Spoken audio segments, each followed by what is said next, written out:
Hey guys, मैं हूं ऋषि और मैं आज आपको ट्यूटोरियल दूंगा how to draw MS Dhoni. तो बिना कोई टाइम वेस्ट किए वीडियो को स्टार्ट करते हैं। तो इस ड्राइंग को कंप्लीट करने के लिए मैं A4 शीट का यूज़ कर रहा हूं और आप चाहें तो A3 शीट का भी यूज़ कर सकते हैं।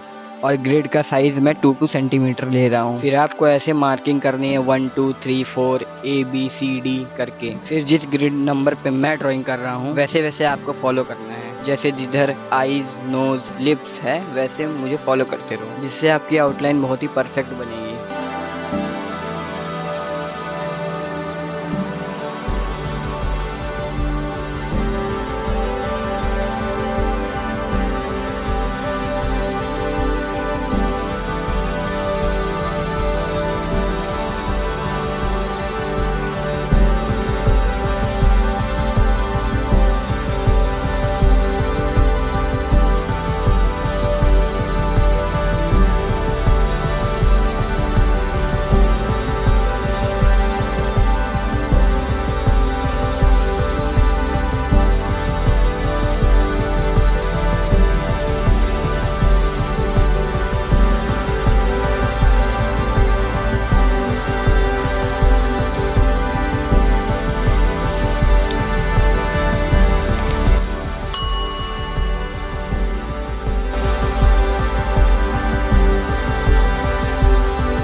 और इस ड्राइंग का सेकंड पार्ट मैं जल्दी लाऊंगा। और अगर आपको मेरी वीडियो अच्छी लगे तो मेरे चैनल को सब्सक्राइब करिए और लाइक भी कर दीजिएगा।